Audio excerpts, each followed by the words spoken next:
With our knowledge of torque, calm down. With our knowledge of torque and angular momentum, we can now attack rolling objects which roll down a slope. For instance, the following. I have here a cylinder, or it could be a sphere for that matter, and this angle is beta. I prefer not to use alpha because that's angular acceleration. And there is a friction coefficient with the surface mu. And this object is going to roll down and is going to get an acceleration in this direction A. And I will evaluate the situation when we have pure roll. That means the object is not skidding and is not slipping. What is pure roll? If here is an object, cylinder or sphere, with radius r, and I'm going to rotate it like this, and roll it in this direction. The center is called point Q. Once it has made a complete rotation, if then the point Q has moved over a distance 2 pi r, then we call that pure roll. When we have pure roll, the velocity of this point Q and the velocity of the circumference, if you can read that, I'll just put a C there, are the same. In other words, VQ is then exactly the same as V circumference, and V circumference is always omega r. This part always holds, but for pure roll, this holds. You can easily imagine that if there is no friction here, that the object could be standing still, rotating like crazy, but Q would not go anywhere. So then we have skidding and we have slipping, and then we don't have the pure roll situation. If the object is skidding or slipping, then the friction must always be a maximum here. If the object is in pure roll, the friction could be substantially less than the maximum friction possible. Now I would like to calculate with you the acceleration that a cylinder would obtain when it pure rolls down that slope. It has mass m, it has length L, and it has radius r. And I would like you to use your intuition, and don't be afraid if it's wrong. I'm going to roll down this incline 2 cylinders. They're both solid, they have the same mass, they have the same length, but they're very different in radii. And I'm going to have a race between these two. Which one will reach the bottom first? So I repeat the problem. 2 cylinders, both solid, same length, same mass, but one has a larger radius than the other. There's going to be a race. We're going to roll them down, pure roll. Which one will win? Will win. Who thinks that the one with the largest radius will win? Who thinks the large with the smallest radius will win? Who thinks there will be no winner, no loser? Wow, your intuition is better than mine was. We'll see how it goes. Keep in mind what your vote was, and you'll see it come out very shortly. Okay, let's put all the forces on this object that we know. This one is mg. And we're going to decompose that into one along the slope, which is mg sine beta, and one perpendicular to the slope. We have done that a zillion times now. And this one equals mg cosine beta. Then there is right here a normal force, and the magnitude of that normal force is mg cosine beta. So there is no acceleration in this direction. And then we have a frictional force here, for which I will write f of f. There is an angular velocity at any moment in time, omega, which will change with time, no doubt. And then this center point Q, which is the center of mass, is going to get a velocity v, and that v will also change with time. And the v of the point Q, which changes with time, is v of the circumference, because that is the condition of pure roll. That equals omega r. This is always true, but this is only true when it is pure roll. I take the time derivative. The derivative of the velocity of that point q is per definition its acceleration. So I get a equals omega dot times r, and that equals alpha r, alpha being the angular acceleration. So this is the condition for pure roll. Now I'm going to take the torque about point q. When I take the torque about point q, n has no effect because it goes through q, mg has no effect because it goes through q, so there's only one force that adds to the torque. If this radius is r, the magnitude is rf, and the direction is in the blackboard. But I'm only interested in the magnitude for now, so I get r times the frictional force.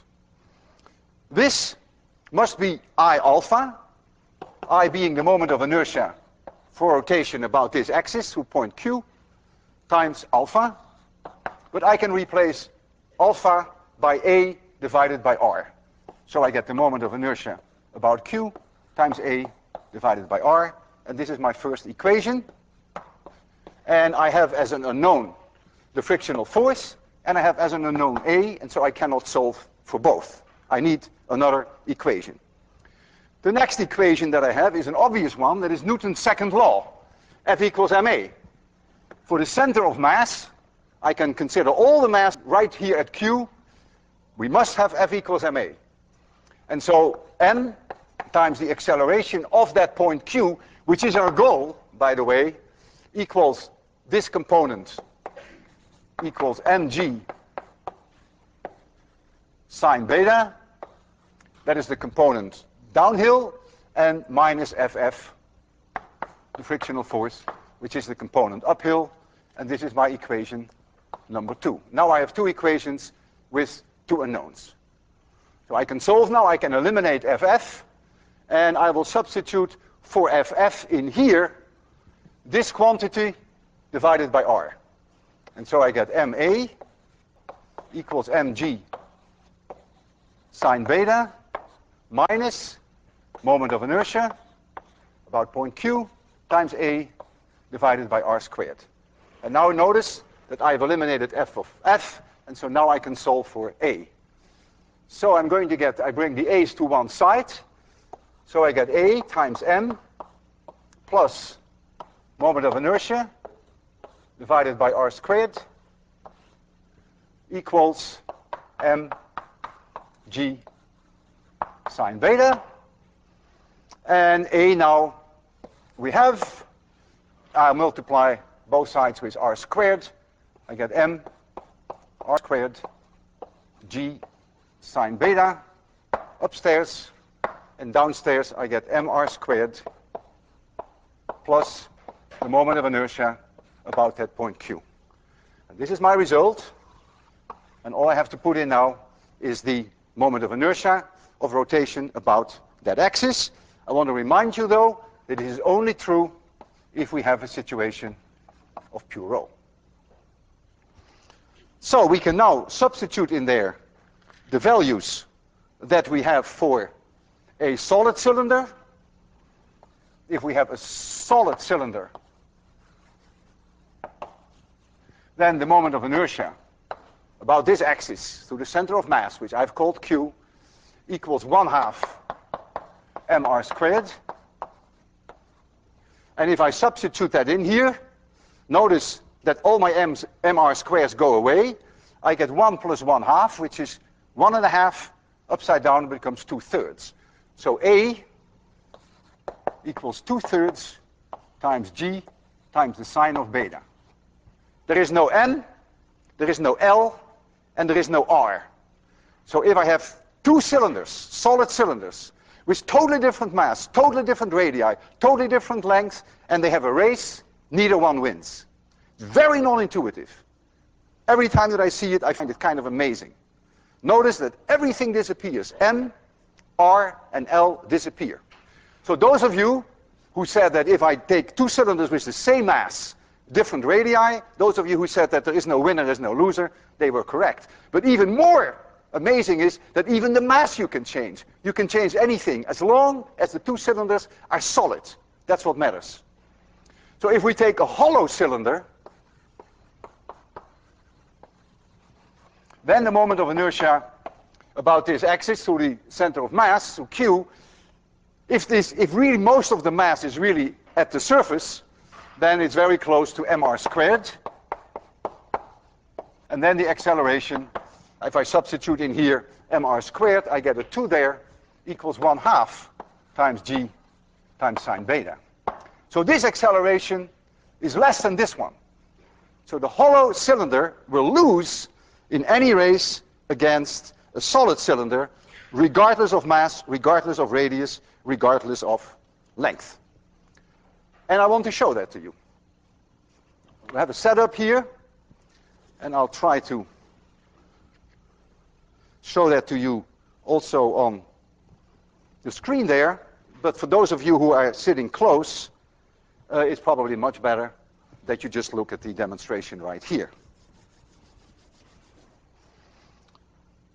I have here,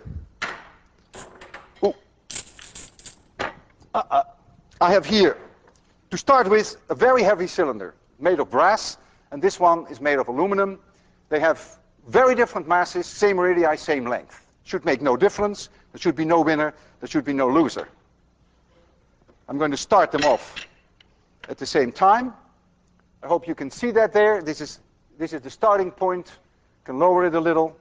I will count down 3 to 0, and then you can see that they reach the bottom almost at the same time. So very different in mass. The mass difference is at least a factor of 3. All other dimensions are the same. 3, 2, 1, 0. Completely in unison. Not intuitive for me. Now I have one that has a very small radius compared to this one. This is a small aluminum rod. Maybe you can see it here. Television. This is way more heavy, almost 30 times heavier. Should make no difference. As long as it's solid, should make no difference. No winner, no loser. Radii are different, masses are different. Should make no difference. Okay? There we start the race. 3, 2, 1, 0. And they hit the bottom at the same time. But now, here I have hollow one. You better believe it, that it's hollow. So now all the mass is at the circumference. And now it takes more time. Now the acceleration, as you will see, is 1/2 times g sine beta. In the other case, it was 2/3. And you may want to think about it tonight. Why this one takes more? It has to do, of course, with the moment of inertia. But again, it's independent of mass, radius, and length. So it's purely a matter of geometry. This one is going to be the loser. And this one, regardless of mass or length, is going to be the winner. So you see them, one is hollow, one is not. This is very light, this is very heavy. I'll put the hollow one on your side.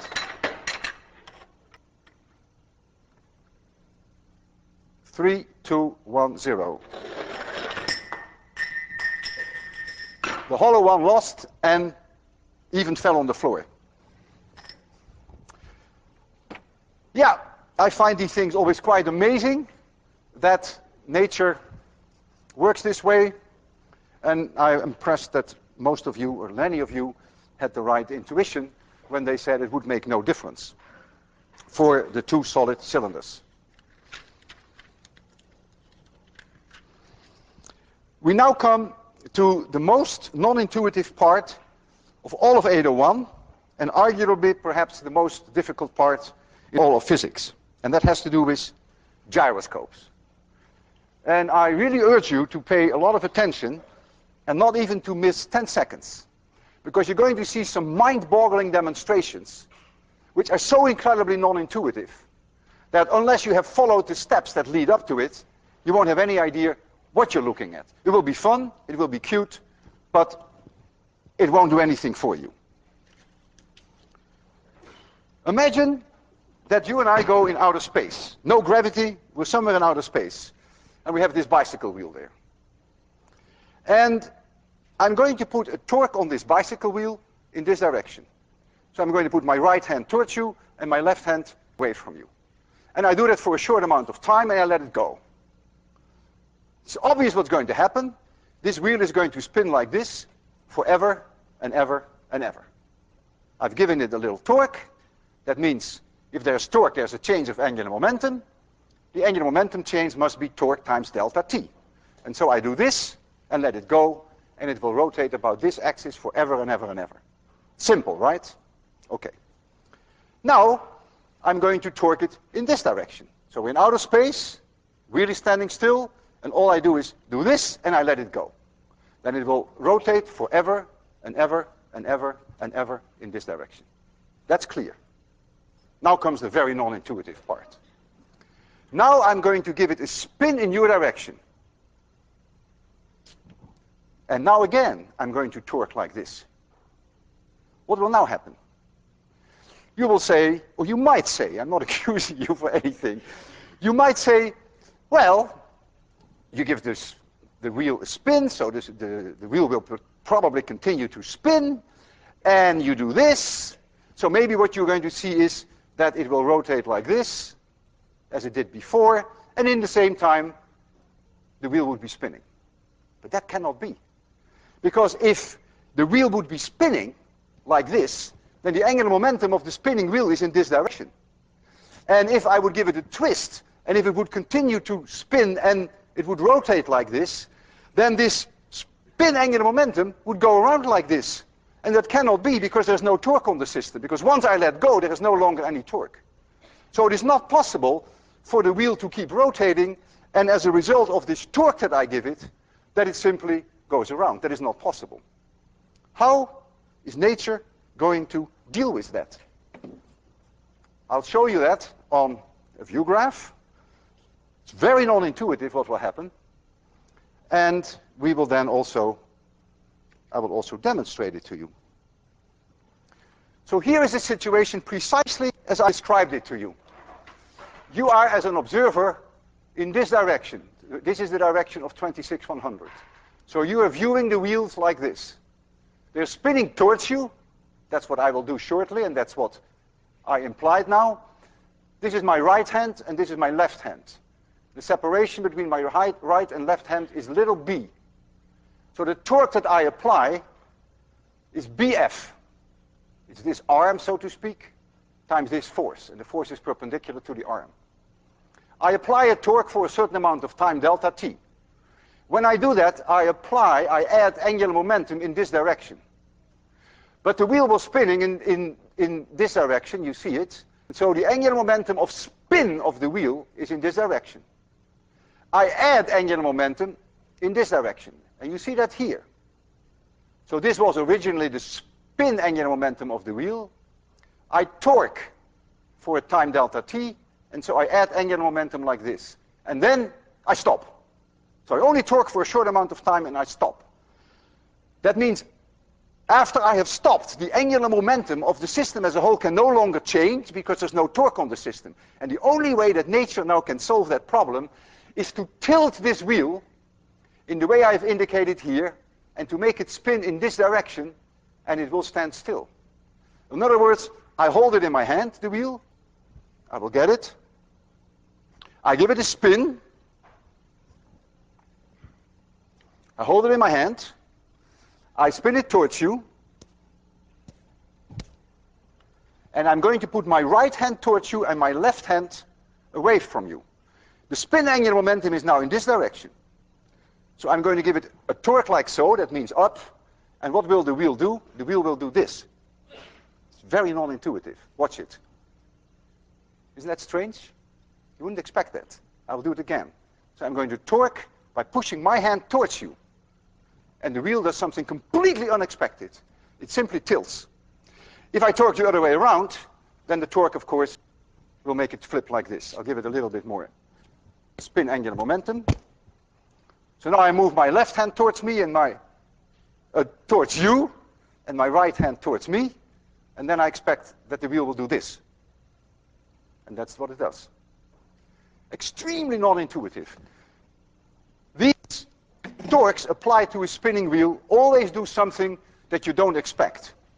However, there is one thing that always helps me in terms of guiding me, and that is, you can always predict that the spin angular momentum will always move in the direction of the torque, which is this external torque that I applied. Let's go over that again. We have here the spin angular momentum that you saw was pointing in this direction, and I applied a torque in this direction. It's a vector. And what does the spin angular momentum do? It goes in the direction of the torque. And then when I stop with my torque, then of course nothing changes anymore. And so what happens is this wheel tilts. But notice that L, the spin angular momentum, has moved from here to here. And I was torquing in this direction, so it moves towards the torque. If you have digested this, then you can test yourself now. Now we have the same wheel. I'm going to rotate it in exactly the same direction. But now I'm not going to torque like this in the z direction, or like this in the minus z direction. Now I'm going to do this, or I'm going to do this. Try now to really concentrate on what I just taught you. And try to give an answer to the following question. The wheel is rotating. I hold it in my hand, and I'm going to torque it like this, so that the torque vector is in your direction. Angular momentum was like this. Torque is like this. What will the angular momentum vector do? Move in the direction of the torque. What will the spin angular momentum vector then do? If the torque is in this direction, it will do this. It's going to move in the horizontal plane. Very non-intuitive, but that's what it will do. And I will show that to you. I'm going to spin this wheel. I'm going to spin it with a high angular momentum, high spin angular momentum. And then I'm going to sit on this stool, and I'm going to torque exactly as you see on the picture on the right. I'm going to torque like this. And as long as I torque it like this, that spin angular momentum wants to go around in the horizontal plane. And when I torque the other way around, it will go back in the horizontal plane.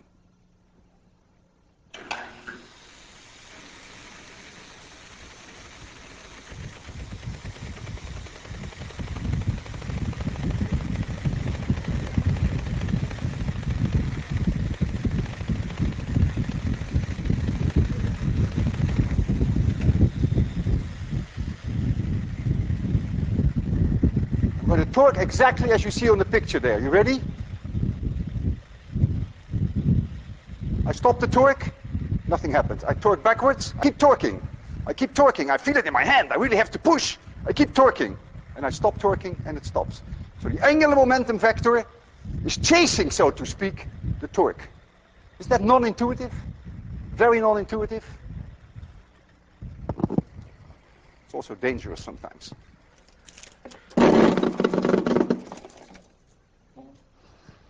We call this motion of the stool, and in this case the motion of the spinning wheel, we call that precession. So you apply a torque to a spinning wheel, then what you obtain is a precession. I can show you the precession in another way, which is in fact very intriguing. Suppose I have here a string, a rope, like we have there.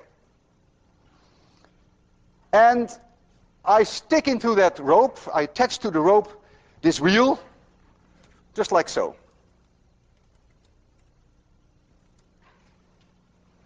And I let it go. Well, we all know it will happen. Clunk. It's clear.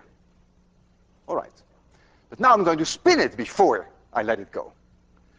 So here at the bottom, at this point P, there's a loop, and here is the axis of rotation of the bicycle wheel, which is solid brass. It's a solid piece. And I give that a length, a little r, not to be confused with capital R, which is the radius of the bicycle wheel. So this is capital R. And it can rotate about this here reasonably freely. I call that center point Q.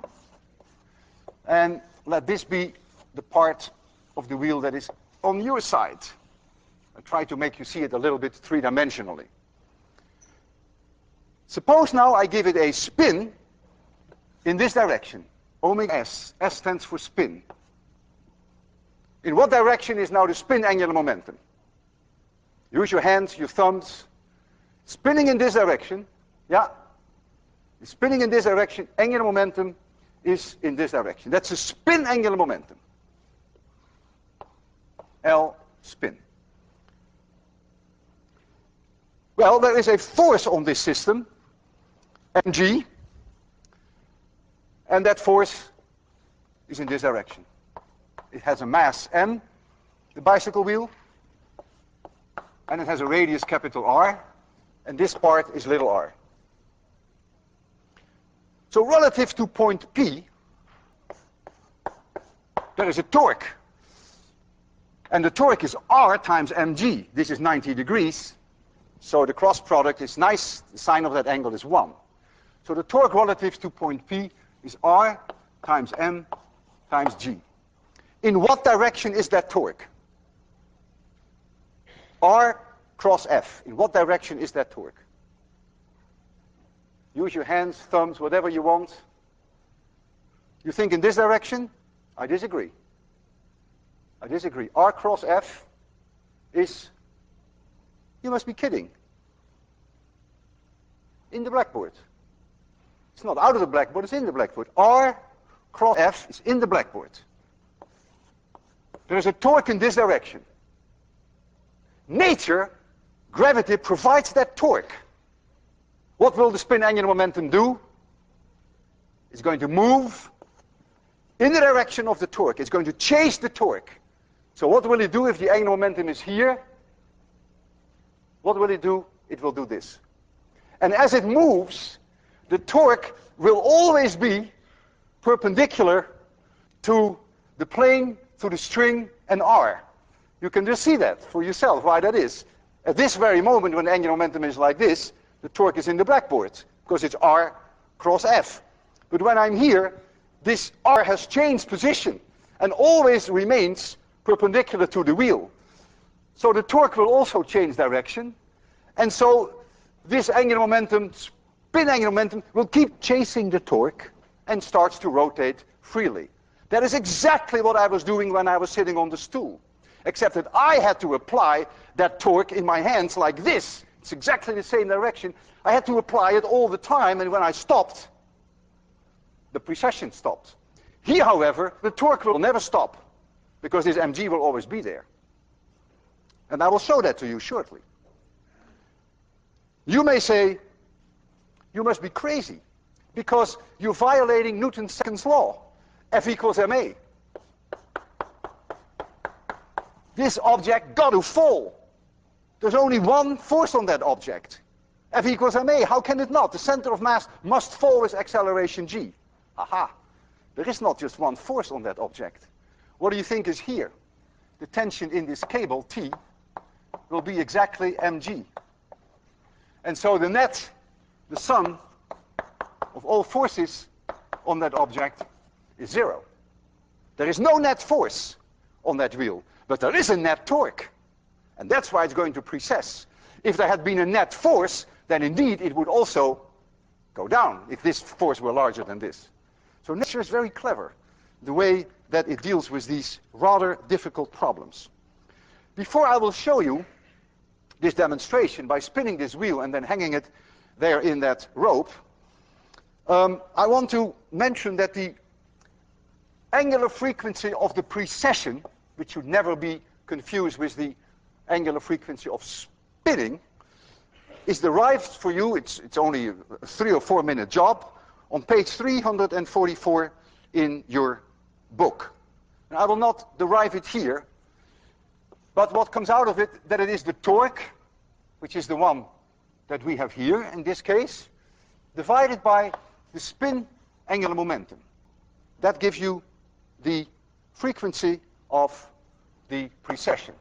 In our case, for our bicycle wheel, it is Rmg, and the spin angular momentum of this wheel, if it is rotating with angular velocity omega of s, would be I times omega. Remember, L is I times omega of a spinning wheel. So I have here I rotating about point Q, this is the axis of rotation, times omega of the spin. This is the spin, and this is the precession. And then the period of precession would be 2 pi divided by omega precession. Let's take a look at that equation and see whether that sort of intuitively makes sense. First of all, if you increase the torque, the upstairs, then it says that the precession frequency will increase. That makes sense to me, because the torque is persuading the angular momentum to follow it. So the torque is persuading the spin angular momentum to change. Well, if the torque is stronger, then it is more powerful, so you expect that the precession frequency will be higher. However, if the spin angular momentum is very powerful, then the spin angular momentum says, sorry, torque, I'm not going to go as fast as you want me to go. So when you increase that spin angular momentum in the wheel, it is also intuitive that the precession frequency will go down. As the wheel spins, it has spin angular momentum, but as it precesses around like this, there will also be angular momentum in this direction, because it's rotating like this. Therefore, there is a total angular momentum, which is the vectorial sum of the two. This equation will only hold as long as the spin angular momentum is really dominating the total angular momentum. And you can see that immediately, because suppose you make the spin angular momentum 0, that it is not spinning at all. Do you really think that the precession frequency will be infinitely high? Of course not. So this only holds in situations where the spin angular momentum is way, way larger than the angular momentum that you get due to the precession. So there are restrictions. When the wheel comes to a halt, when it's no longer rotating, you better believe it, then the thing will go clunk. There's no longer the precession mode. For our bicycle wheel, to get a feeling for how long the precession will take, we can substitute the numbers in there. Our bicycle wheel, the rod, the brass rod, little r, has a length of 17 centimeters. And the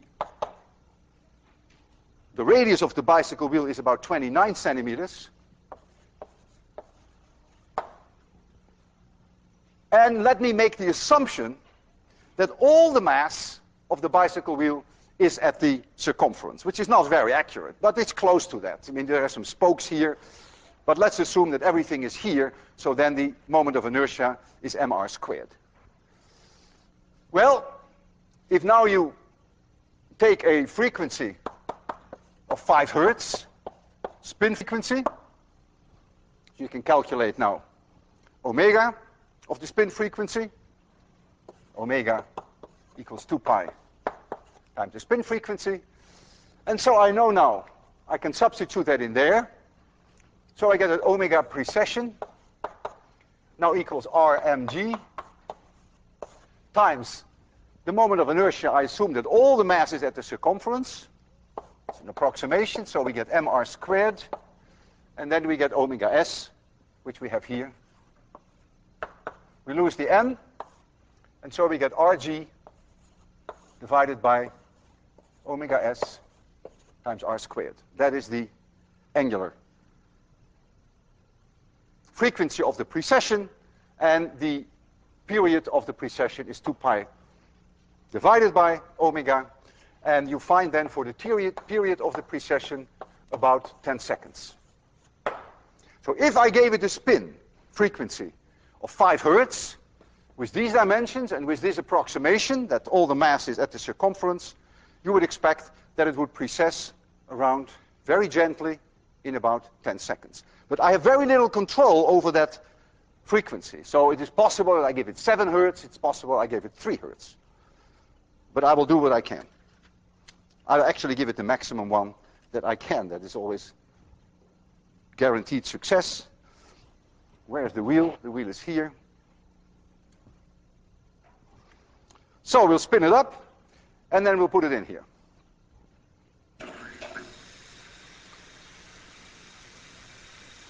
Notice the way I'm spinning it. I'm holding it away from you now. I'm going to change it and do it differently next.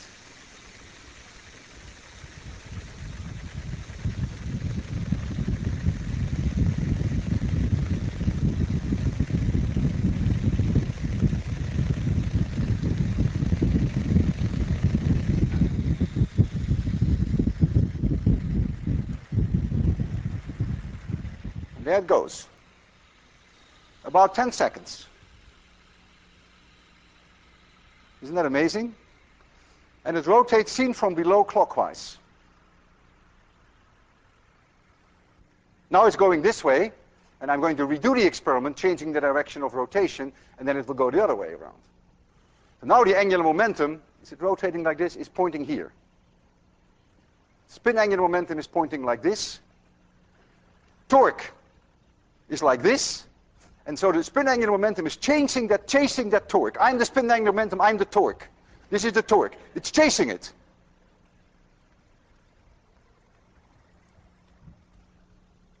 All right, so I have this in my right hand. That's all right. And now I will, so when I spin it up, that's right. So let me now change the direction. I'm turning it over. And now I'm going to spin it up again.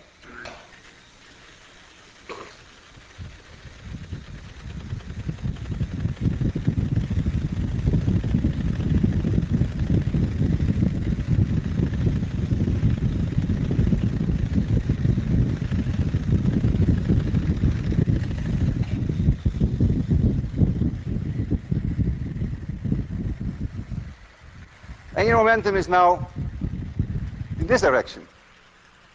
See, it's turning the other way around. Angular momentum is in this direction. Torque is now towards me. Angular momentum is changing the torque. I've changed the direction of the spin angular momentum. I've not changed the direction of the torque, and now it is rotating as seen from below counterclockwise. Before it was rotating clockwise. If I can increase the torque by putting some weight here on the axle, here I have this actually extends in our case, and I can put some weight on here, then I actually add to the torque, and then you will see that it goes faster. The precession frequency goes up. So I will put some weight on there. Oh.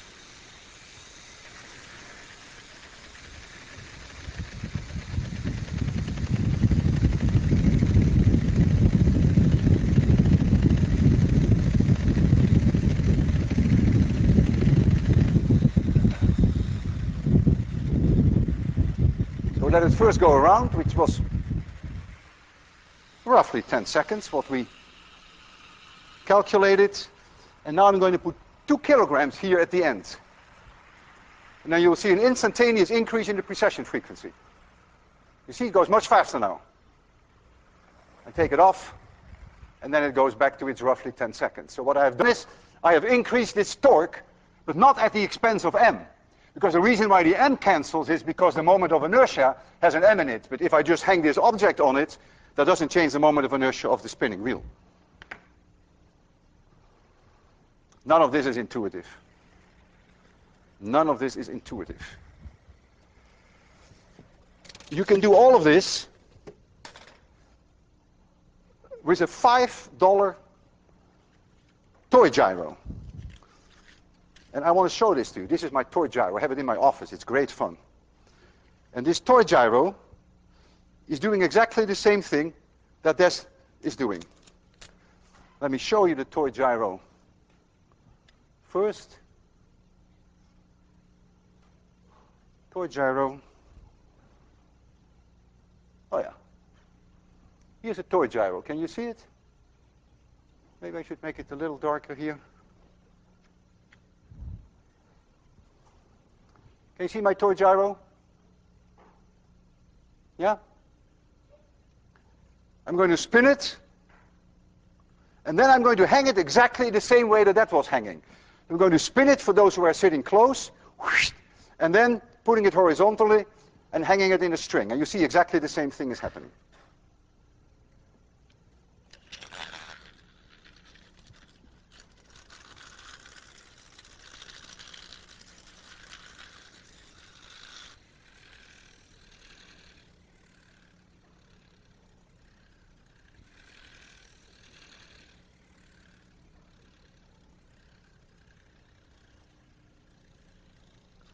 And now, through friction, of course, all this fun ultimately comes to a halt.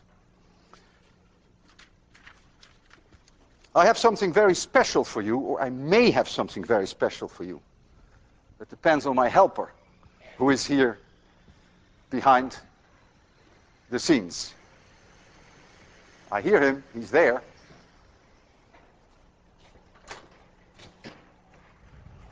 Great. Did you get full speed?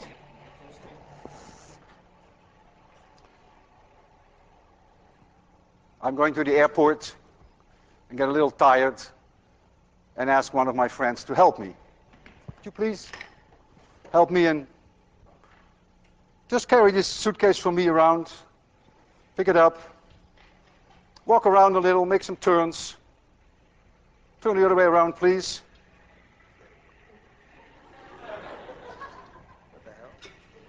What the hell, eh? Yeah. Exactly. What are you doing, man? You're behaving so strangely. Make some more turns, man. We got to catch the plane. It doesn't quite do what you think it will be doing, right? So in here, you've guessed it. Big spinning wheel or something. Spinning wheel. And when you do this, you put a torque on it, and it does exactly what you least expect. It flips up. Isn't that fun? Yeah, you may get arrested when you go to Logan Airport with this suitcase. Thank you very much. It's great.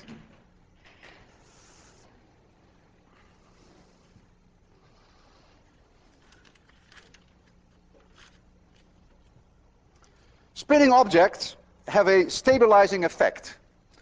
If you take a bicycle wheel, and we have one, and I put it here, and I do nothing, it will fall. No one is surprised. However, if I give it a little spin, then it doesn't fall. Why? Because it has angular momentum. It has spin angular momentum. And so it doesn't fall. And it's not only a bicycle wheel. Look, nicely stable. Not only with a bicycle wheel, you take a quarter, and you put a quarter like this on your desk. You bet your life it will fall. Roll it, becomes stable. You give it spin angular momentum, it becomes stable. Take a top. You put a top on the table, it falls over.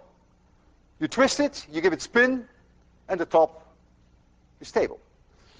So spin angular momentum has the property of stabilizing things.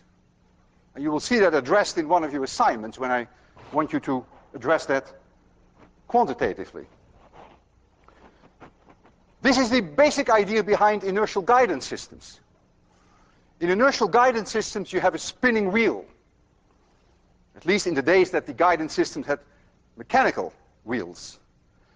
You have a spinning wheel, but that spinning wheel is mounted in such a way that you cannot put a torque on the axis of rotation of the spinning wheel.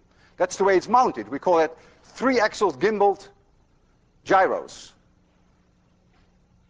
So the moment that you put a torque on it, the housings, in this case the yellow and the black housing, will start to rotate. And you never manage to get that torque on the spinning wheel. You never get it on this axis.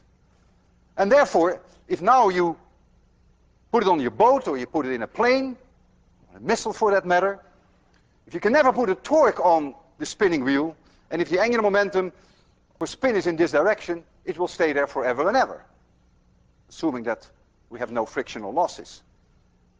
And if then the plane turns, the direction of the spin angular momentum will not change. But what will happen, of course, is that this yellow frame will rotate, or this black frame will rotate. And in these bearings here are shaft encoders. And they sense the rotation that the outer housing makes in order to keep this thing pointing at the same direction. And that signal is being fed back to the automatic pilot, and that keeps the plane flying in the direction that you want to. So you use as a reference all the time the spin angular momentum of a gyro, which is now mounted in such a way that you cannot put a torque on it even when the plane changes direction. And I want to show that to you.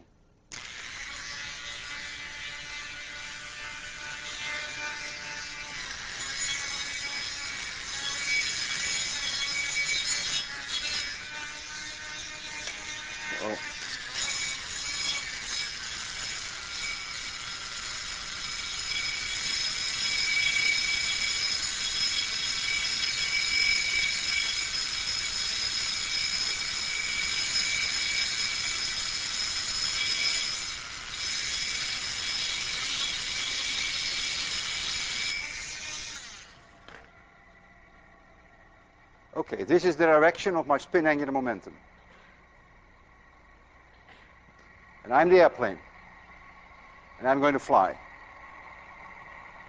Look at that spin angular momentum. It has no respect for me. It stays in the same direction no matter how I fly.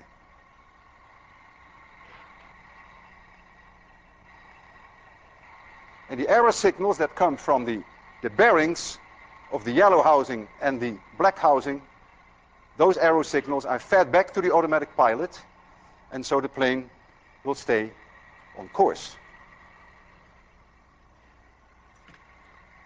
Now what I can do for you to come to a final test on your thinking, this wheel is suspended in such a way that there is no gravitational torque on it, like there was here. But I can put a torque on it by simply putting some weights on the axis. And what do you think will happen now if I put some weight here on the axis? So the wheel is spinning, but now I'm going to put a torque on it here. It is spinning in this direction. Angular momentum is pointing straight at me, away from you. I'm going to put a torque on like this, putting the weight there. Torque will be in this direction. What will the spin angular momentum do? Torque is in this direction, spin angular momentum is in this direction. Spin angular momentum will start to chase the torque. Watch it. There it goes. The spin angular momentum is chasing the torque. You see exactly the same thing that I've shown you before. And if I make the torque higher, then the precession frequency will go up. See, it stops now immediately when I take it off. Put it back on again. Continues. Put more on it. Goes way faster. What happens now if I put the weight on this side? So I change the direction of the torque. If I put it on this side, torque is now in this direction. Spin angular momentum is in this direction. It's going to reverse direction. There we go. And you see it does. Amazingly non-intuitive. If you have problems with this, you're not alone. See you Wednesday.